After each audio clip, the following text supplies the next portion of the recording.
নমস্কার, আমি দীপক কুমার মুস্তাফি। আপনারা দেখছেন বার্তা হরিণঘাটা। গতকাল ছিল বসুন্ধরা দিবস। এদিন হরিণঘাটা ব্লকের ফতেপুর হাই স্কুলে নবম ও দশম শ্রেণীর ছাত্রছাত্রীদের নিয়ে একটি অনুষ্ঠানের আয়োজন করে পশ্চিমবঙ্গ বিজ্ঞান মঞ্চের হরিণঘাটা বিজ্ঞান কেন্দ্র, যার মূল বিষয় ছিল পৃথিবীকে স্বমহিমায় ফিরিয়ে আনা। উল্লেখ করা যায়, ক্রমাগত পরিবেশের অবক্ষয়ের ফলে জনজাতি পশু প্রাণী আজ বিপন্ন।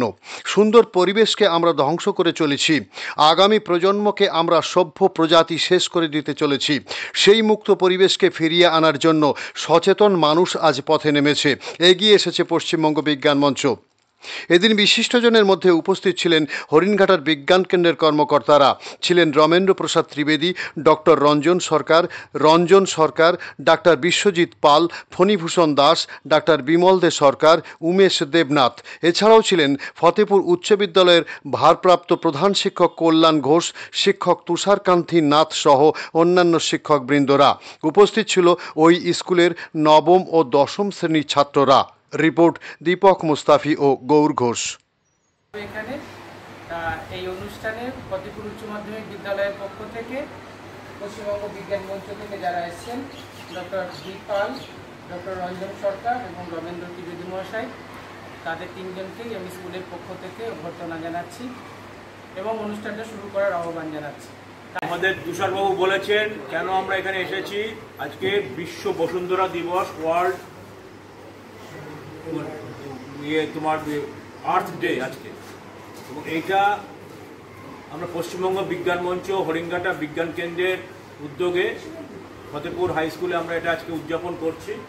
আজকে আমাদের হরিণঘাটা বিজ্ঞান কেন্দ্রের সভাপতি ডক্টর রঞ্জন সরকার মহাশয় এখানে আছেন। উনি আজকে এই সভার সভাপতিত্ব করবেন। আমি ওনার নামটা আমি প্রস্তাব করলাম। বসুন্ধরা কথার অর্থ হচ্ছে, আমরা জানি পৃথিবীটাকে ভালো বাংলায় আমরা বলি বসুন্ধরা। বসুন্ধরা দিবস কেন? এই বিভিন্ন দিবসগুলো পালিত হয় এই যে বিষয়টাকে ধরা হয় সেই বিষয় সম্বন্ধে সচেতন করে তুলবার জন্যে সেই দিবসটি পালিত হয়। জানো তোমরা, বিভিন্ন দিন বিভিন্ন দিবস পালন করা হয়। বিশ্ব পরিবেশ দিবস থেকে শুরু করে বিভিন্ন দিবস আছে, তোমরা সেগুলো জানো। আমাদের বিশ্ব বসুন্ধরা দিবসটা কেন?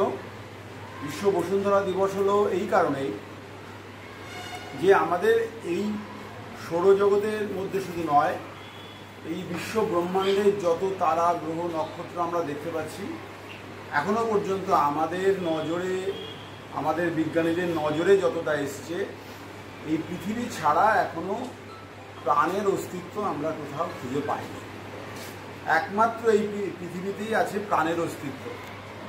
সেখানে আমরা পৃথিবীতে যেমন কল কারখানা, গাড়ি থেকে শুরু করে বিভিন্ন যন্ত্র, যেগুলো থেকে আমরা জানি যে বিভিন্ন ধরনের গ্যাস নির্গত হচ্ছে। Carbon dioxide, carbon monoxide, sulphur dioxide, nitrogen dioxide থেকে বিভিন্ন ধরনের গ্যাস, যেগুলো আমাদের এই 20শে জানুয়ারি আমাদের মার্কিন যুক্তরাষ্ট্রের যিনি প্রেসিডেন্ট নির্বাচিত হয়েছেন, ট্রাম্প সাহেব, তিনি প্রেসিডেন্ট নির্বাচিত হওয়ার পরে তিনি যে ঘোষণা দিয়েছেন, 1970 সাল থেকে এটা প্রায় 55 বছর ধরে এটা পালিত হয়ে আসছে। সেই সময় থেকে সচেতন করবার জন্য প্রচেষ্টা শুরু করা হয়। তো বিভিন্ন সময়ে বিভিন্ন আসামিট হয়েছে, সেই স্থানের থেকে এরকমভাবে যারা মূলত তারা যদি দায়িত্ব পালন না করে, আসলে আমরা মানুষকে সচেতন, আমরা তখন নিজেরা সচেতন হব এই সুন্দরভাবে রক্ষা করবার জন্য। আমরা যখন নিজেরা সচেতন হব, তেমনি যারা এই কাজকে বেশি পরিমাণে কলুষিত করছে, বিশ্বটাকে, পৃথিবীটাকে, তারা যেন এই চুক্তিতে আবদ্ধ না।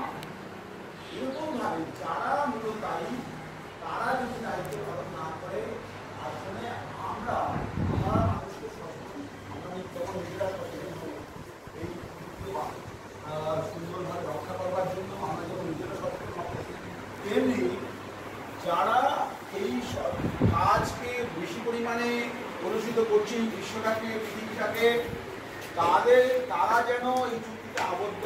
প্রত্যেকটি নাগরিকের কর্তব্য হচ্ছে আমাদের সচেতন করে তোলা প্রত্যেককে, যে আমরা সেই সচেতনতার জন্যে আজকে আমরা এই দিবসটি আমাদের এই পরিবেশ হলো আমাদের চারপাশের সব কিছু, যা আমাদের জীবন ধারণের জন্য খুবই গুরুত্বপূর্ণ। এই পরিবেশের বর্তমানকালে এই পরিবেশের উপর বিভিন্ন পরিবেশ দূষণ হচ্ছে এবং আমাদের নগরকেন্দ্রিক সভ্যতার আঘাতে আমাদের পরিবেশ দূষিত হচ্ছে। পরিবেশ দূষণকে বিভিন্ন ভাগে ভাগ করা যায়, যেমন বায়ু দূষণ, জল দূষণ, শব্দ দূষণ, মাটির মৃত্তিকা দূষণ এবং দৃশ্য দূষণ। এদের মধ্যে জল দূষণ ও বায়ু দূষণ সবচেয়ে ক্ষতিকারক।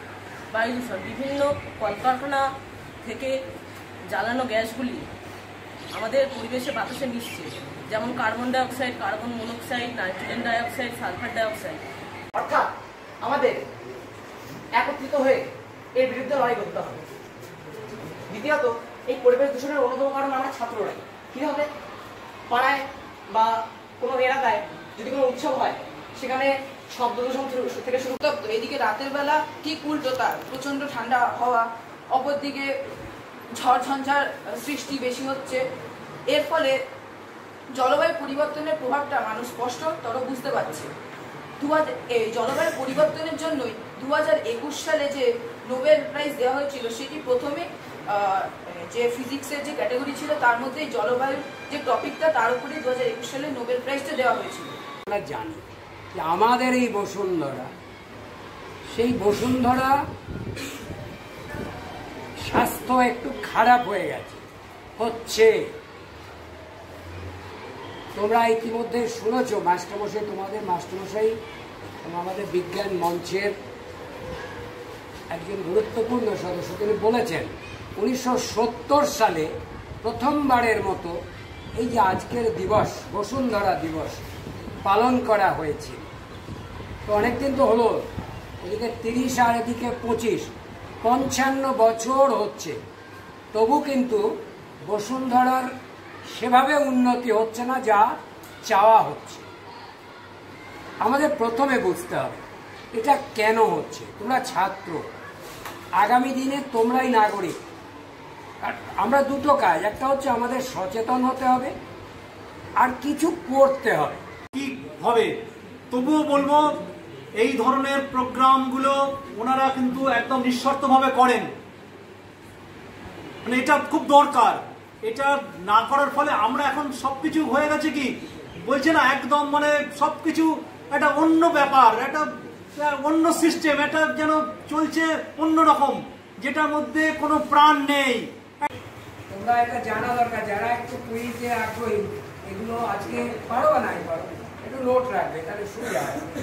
বিজ্ঞান দিবস একটা বিখ্যাত দিবস, 28শে ফেব্রুয়ারি, প্রতি বছর 28শে ফেব্রুয়ারি বিজ্ঞান দিবস পালন করা হয়। বিজ্ঞানের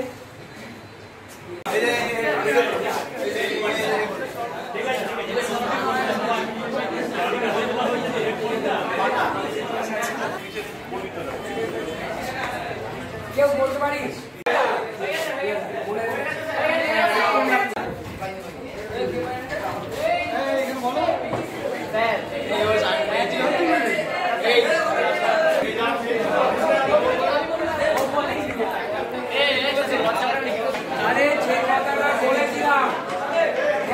আজকে বিশ্ব ধরিত্রী দিবস, তা এখানে বিজ্ঞান মঞ্চ থেকে আপনাদের স্কুলে একটি অনুষ্ঠানের আয়োজন করেছে।